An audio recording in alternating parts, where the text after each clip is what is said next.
Jorge Eliezer Gaitán. Nació el 29 de enero de 1903 en Bogotá. Gaitán, originario de una familia de extracción humilde, logró acceder a la educación formal a los 11 años. Desde su juventud sería reconocido al interior del Partido Liberal como un personaje de tendencias izquierdistas. Para 1993 creó la Unión Izquierdista UNIR, un ala disidente del Partido Liberal. Gaitán sería nombrado alcalde de Bogotá en 1940, ministro de Trabajo en 1944 y jefe del Partido Liberal en 1946 hasta su muerte en 1948.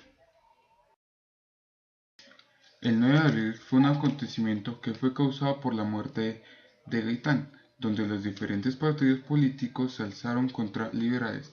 Por una traición, el pueblo y los opositores se alzaron en armas, causando la muerte de miles de personas que no se pudieron contabilizar, reducido a una violencia soterrada que ya vendrá y con la crisis puntual se extendió a las zonas rurales. La guerra a partidos en todo el país dejó ruinas. En la Plaza de Bolívar hubo una guerra para pedir mejores condiciones de vida. Las FARC es un grupo guerrillero que se autoproclama marxista. Las FARC operan en Colombia en la zona fronteriza con Venezuela. Son partícipes del conflicto armado en Colombia desde su conformación en 1964 y son dirigidas por un secretario de 7 miembros que estuvo bajo el mando de Pedro Antonio Marín alias Tiro Fijo hasta su muerte en 2008.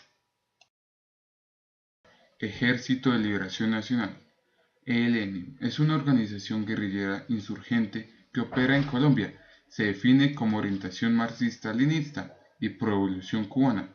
Son partícipes del conflicto armado en Colombia desde su conformación en 1964 y son dirigentes por el Comando Central, del que hace parte 5 miembros, incluyendo al jefe del ELN, Nicolás Rodríguez Bautista alias Gavino. Frente Nacional. El Frente Nacional fue una coalición política y electoral entre liberales y conservadores, vigente en Colombia de 1958 a 1974. Por extensión, también se refiere al periodo histórico de dichos años. Las principales características de este periodo fueron la sucesión de 4 periodos de gobierno de coalición. M-19 fue un movimiento guerrillero colombiano. Nació a raíz de un fraude electoral muy obviamente hecho por parte del expresidente Misael Pastrana en las elecciones presidenciales del 19 de abril de 1970, que dieron como ganador a Misael Pastrana Borrero contra el general Rojas Pinilla. BACRIM. Las bandas emergentes es el nombre que identifica a una serie de organizaciones mafiosas que operan en Colombia. Esta denominación fue otorgada por el expresidente Álvaro Uribe Vélez. El fenómeno o reestructuración del crimen organizado luego del proceso de desmovilización de 32.000 combatientes de la AUC. AUC, las Autodefensas Unidas de Colombia, es una organización paramilitar de autodefensas que participa en el conflicto armado en Colombia y uno de los grupos criminales que más víctimas ha dejado en Colombia. Se consolida como agrupación paramilitar a finales de la década de 1990 y su principal objetivo era combatir a la guerrilla de las FARC. Águilas Negras es un término utilizado para nombrar a una serie de organizaciones criminales creadas como una nueva forma de paramilitarismo, algunas de las cuales formaron parte de la desmovilización de las Autodefensas Unidas de Colombia. Las Águilas Negras han sido consideradas como la tercera generación de los grupos paramilitares.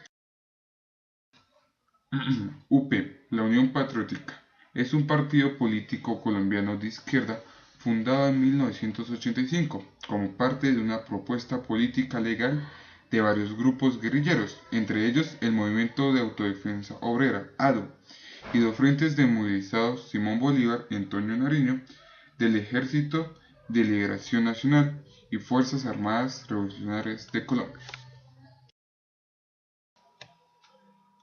EPL, el Ejército de Liberación, es un grupo guerrillero colombiano de ideología marxista-leninista.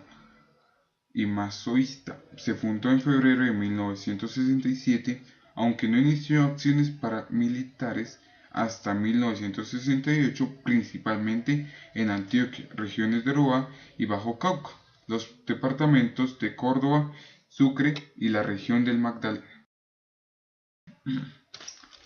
Proceso de paz. Un proceso de paz describe los esfuerzos de las partes interesadas en lograr una solución duradera a largos conflictos, como el proceso de paz en Irlanda del Norte. A menudo es criticado por ser usado en un contexto impropio a las situaciones dadas. Los críticos de izquierda como Haman Shonki argumentan que la historia de participación estadounidense en Medio Oriente desacredita la idea de que pueda ocurrir un auténtico proceso de paz.